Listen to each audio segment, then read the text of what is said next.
Okay, picture this. You're standing right now, in the wings, just behind this heavy velvet curtain. In exactly 3 minutes, you're gonna walk out onto that stage and deliver the absolute biggest speech of your life. You can hear that low murmur of the crowd taking their seats, right? Your chest probably feels crazy tight. Your mind is just racing. Listen, I get it. I know exactly how you feel. I'm here as your coach, and look at this explainer as your ultimate last-minute backstage pep talk. We're not going to sit here and talk about perfect grammar today or using fancy $10 words. No, we're going to dive into the hidden neuroscience, the actual audience psychology that world leaders and elite CEOs use to just absolutely command a room. Heart racing? Palms sweating? Maybe you can't even catch a full breath right now. Well, I want to completely validate what your body is going through. Those intense physical symptoms of stage fright, they are 100% real. But here's a little secret most people will literally never tell you. The whole idea of fearless speaking, yeah, it's a complete myth. Nobody, and I mean not even the seasoned pros, steps out there feeling completely calm. Okay, so let's dive into this, because understanding what's actually happening in your nervous system right now, that's your very first step to mastering the stage. So here's where the real magic happens. Both the beginner and the elite speaker actually experience the exact same biological reaction, a massive, surging release of adrenaline. Your heart beats faster to pump oxygen, right? Now the beginner feels this and immediately thinks, oh no, I'm scared, I'm in danger. But the expert? They experience that exact same physical sensation and think, my body is gearing up for a performance. Think about that. The physical sensation is literally identical. The meaning you attach to it changes the whole shebang. Psychologists call this cognitive reframing. So the crucial point here is that your goal today is not to magically eliminate your fear. Honestly, that's impossible. Your goal is to transform that fear into high-octane performance fuel. That adrenaline rush, that's your energy. We're going to use it. All right. Now that we've got your physical energy sorted out, let's talk about the people sitting on the other side of that curtain. Do you know why audiences just stop listening after about 30 seconds? I mean, it happens all the time. A speaker walks out, opens their mouth, and half a minute later, half the room is mentally planning their grocery list. If you start your speech the way everyone expects you to start, I guarantee they're going to tune you out before you even get to your main point. Let's look at exactly why this happens in the brain. Here's the raw neuroscience behind it. Human brains are basically just giant prediction machines. It's a deep-seated survival mechanism. The absolute second an audience's brain can predict what you're going to say next, boom, their attention drops to zero. This is exactly why you must never ever walk out there and say something predictable like, "Hi, today I'm going to discuss 3 important points." Ugh. They've heard that 1,000 times. There's zero surprise. Instead, you've got to create a curiosity gap. Hook their prediction machine with a compelling question right out of the gate. Ask something like, what if everything you've been told about confidence is wrong? Immediately, their brain can't predict the answer, so it literally demands their attention. And attention, my friend, creates influence.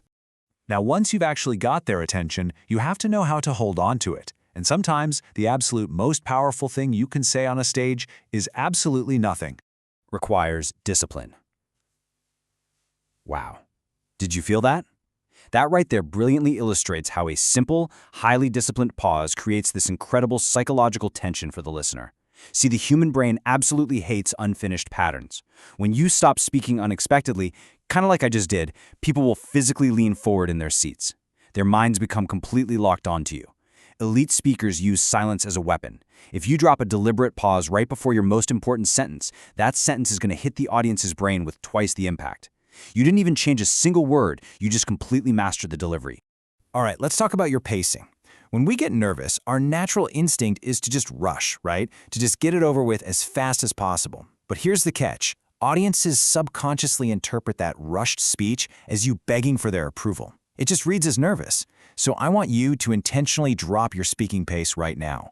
When you speak calmly, deliberately, they instantly sense certainty.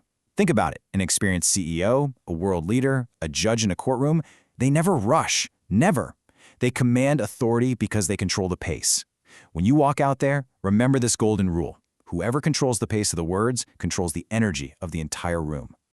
Now, this deliberate pacing builds perfectly into your overall vocal contrast. Honestly, a lot of speakers completely lose their audience because they get stuck in one single monotonous vocal pattern.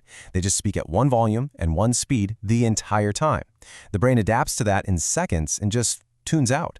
It's like watching a huge summer blockbuster, but the soundtrack is just one flat, lifeless beep the whole time. You need contrast. You need to be loud and passionate, and then you need to pull it way back and get very, very soft. You need moments of really high energy, followed by calm, quiet reflection. Your voice is literally the soundtrack to your ideas. The greater the contrast, the greater the engagement. So how do we actually make sure they remember what you said by tomorrow morning? Well, here's a hard truth. People just don't remember words, and they rarely remember dry facts. But they absolutely, definitely remember emotional experiences. If you want to make a point really stick, don't just throw data at them. You have to attach an emotion to it, usually by using a story. Instead of just stating, failure helps people grow, I want you to tell them a story about a time you failed miserably. Make them feel that pit in your stomach, that pure embarrassment in the moment. Make them feel your intense frustration. When you do that, the lesson becomes completely unforgettable because the audience is storing the feeling, and that feeling carries your message straight into their long-term memory. Okay, we're getting super close to showtime, so we need to talk about what happens the exact second you step onto that stage, way before your mouth even opens. It's something called the audience mirror effect. First off, your posture and your breathing are actively projecting an emotion. Next, the audience's brains read this energy instantly. We're talking milliseconds. And then, thanks to something called emotional contagion, the audience will naturally mirror your exact emotion. If you walk out there with your shoulders all tight, taking shallow little breaths, the room is going to instantly feel tense. But if you stride out there with relaxed shoulders, breathing deeply, projecting this calm, confident excitement, the entire room is going to relax and get excited right along with you. Remember, they don't hear you first, they feel you first. Now, what's really interesting about this next concept is, well, it's the ultimate secret to true stage presence. Read that quote right there. Presence is kind of mysterious, isn't it? Why do some people just naturally command a room? It's simply because they are fully present. Most amateur speakers get totally trapped inside their own heads, worrying, do I look okay? Did I totally mess up that word? What are they thinking of me? Listen to me, you have to stop self-judging right now. The absolute second you shift your brain from, how am I doing, to how can I serve these people, your charisma and your presence will just skyrocket. It is beautifully ironic, actually. You become infinitely more powerful the exact moment you completely stop thinking about yourself. All right, the stage manager is signaling us. It's almost time. Let's do a quick, rapid-fire review of the toolkit you're taking out there with you. Remember, your fear is just energy. Use it. Start with a curiosity gap to totally hijack their attention. Use silence to create undeniable power. Keep your speech strategically slow to project absolute authority. Use vocal contrast to keep their brains hooked. Tell stories because emotions spread like wildfire and make you completely unforgettable. And above all else, drop the ego and focus entirely on serving the people in those seats. These are elite neuroscience weapons, and guess what? They are all yours now.